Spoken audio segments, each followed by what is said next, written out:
The next thing that's going to happen, we went off the gold standard in 1971. The next thing that's going to happen is the world is going to go off the dollar standard. What I think is going to be a unique American problem is going to be the loss of the dollar's reserve status. A lot of people say, well, that'll never happen because what's going to replace the dollar? The euro's not good, the yen's not good.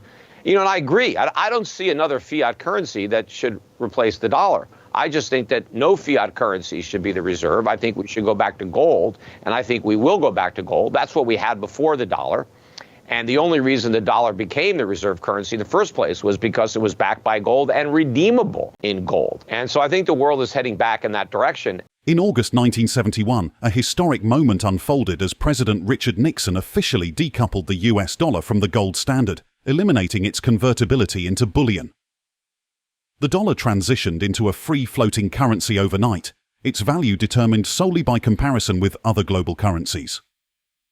From Euro-Pacific Asset Management, Peter Schiff draws attention to the departure from the gold standard in 1971, attributing it to substantial deficits and excessive money printing.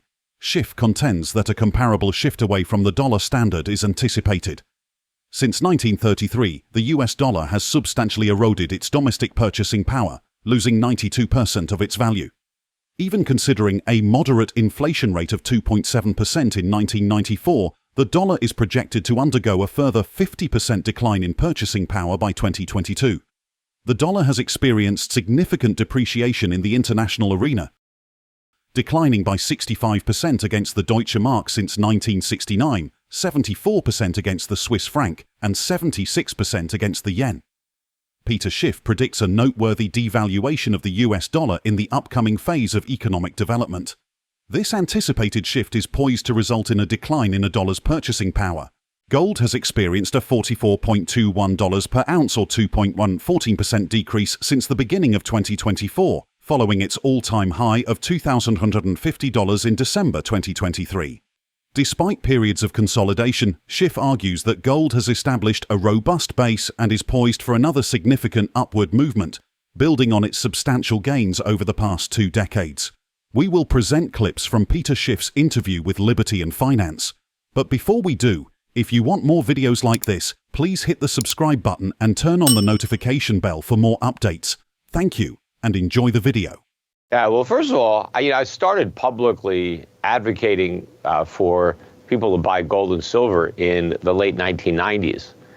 And when I did that, gold was under $400 an ounce. And now it's over $2,000 an ounce. So a lot of people think, well, gold hasn't gone anywhere. It actually has gone up quite a bit if you trace the beginning of the bull market to around 2001. So over the past 20 years, it's gone up quite a bit. Now, of course, gold went up from under 400 to almost 2,000 in 2011. So over that last 10 years or so, or 12 years, gold hasn't made much headway. It's kind of digested those gains, consolidated, and I think it's built a great base, and it's headed for another leg higher, much higher. I think the order of magnitude will be similar to what we had in the 1970s with gold, where gold went from $35 an ounce in the late 60s to over $800 in the early 80s. So that's the type of move that I expect. And what happened in the 70s was we went off the gold standard in 1971 because we ran big deficits, printed too much money, was the war on poverty, the Great Society, Vietnam, going to the moon, Kennedy, Johnson era, Nixon, and we just were this, profligate. I mean, not by today's standards. I mean, we were pretty conservative if you want to compare it to modern day, but we could no longer stay on the gold standard because the gold standard was incompatible with this big government. I mean, gold would have reined in excess government spending. And so we went off the gold standard rather than cutting government spending and balancing the books. We took the easy way out. And then, the world devalued the dollar because it was no longer backed by anything. And so the dollar lost a tremendous amount of purchasing power. That's why you needed 800 to buy an ounce of gold. But it was, other currencies, the yen, you used to get 360 yen for the dollar, and it went down to like maybe 150 at that time. You used to buy more than 4 Deutsche Marks for the dollar. The dollar went down about 1.5. Oil was $3 a barrel in 1970. It was $30 a barrel in 1980. It wasn't that oil got more expensive. It's just that the dollar lost value. We just printed a lot of dollars, and so you needed more dollars to buy oil.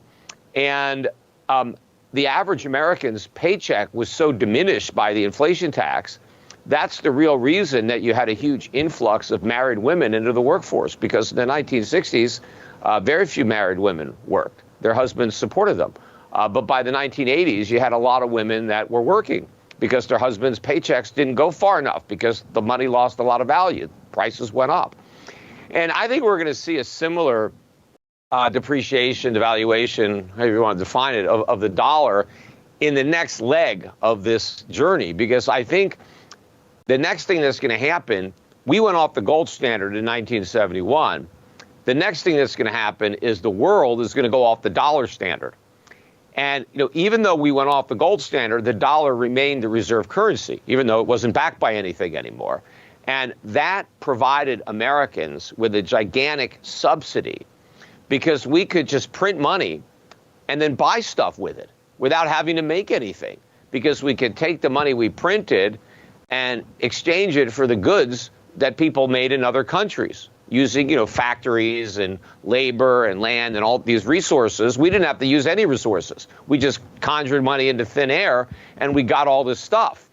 And Americans didn't have to save. We could just spend everything we earned, while the rest of the world, did all the heavy lifting. So we've had this giant subsidy that has been propping up the economy. The core PCE price index recorded a 2.9% year-on-year increase, marking the smallest gain since March 2021, after a 3.2% rise in November.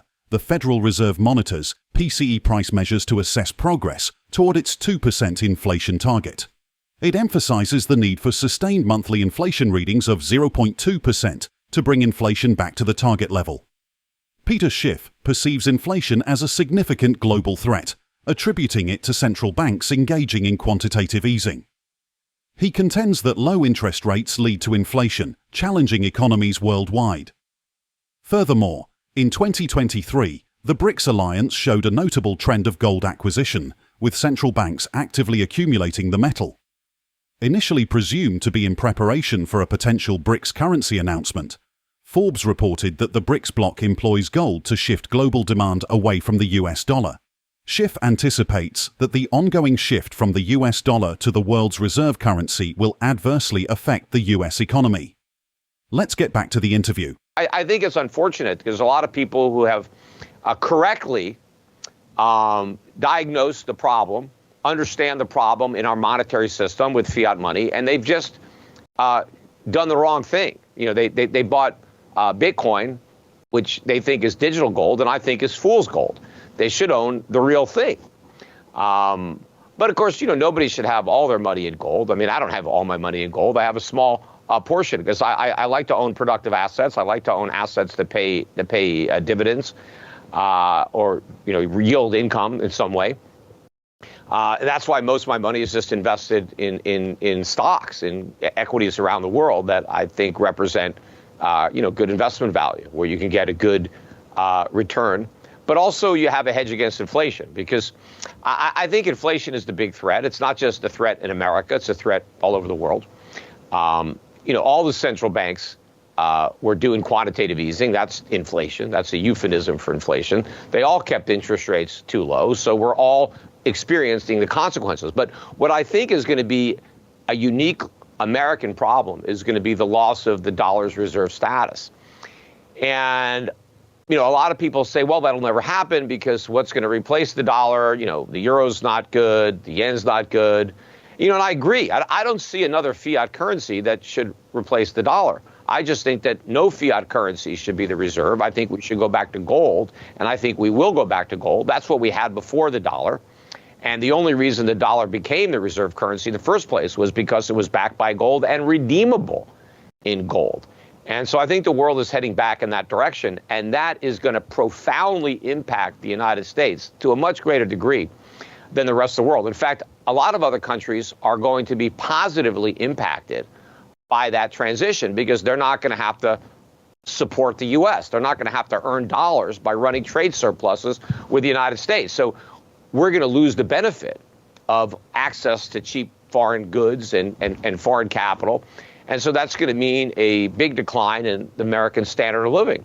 And it's going to be a big decline for investors who have U.S.-centric portfolios, who have portfolios that are just overpriced U.S. bonds or U.S. stocks. I think the way to prepare for this is to invest in the economies that are going to improve on a relative basis. They're going to see a rising standard of living where their consumers are going to have more purchasing power. And so businesses that are satisfying their needs are going to be a lot more valuable and have a lot more income to distribute to shareholders than companies that are focused on the American market where Americans are broke. The reluctance to replace the dollar with the ruble yuan has made finding alternatives challenging for many. Certain BRICS countries such as Russia and Iran face limitations in conducting transactions in dollars due to sanctions, prompting concerns among other BRICS nations about potential similar sanctions. Gold has emerged as a possible supplementary option in the quest for alternatives to the dollar. Given the ongoing debates about the US dollar's status as the world's reserve currency, what alternative scenarios could emerge, and how these might impact the average consumer, investor, and the broader financial system. Share your thoughts in the comment section below. If you find this video informative, remember to support our channel and turn on notifications to stay informed about our latest videos. See you in the next video.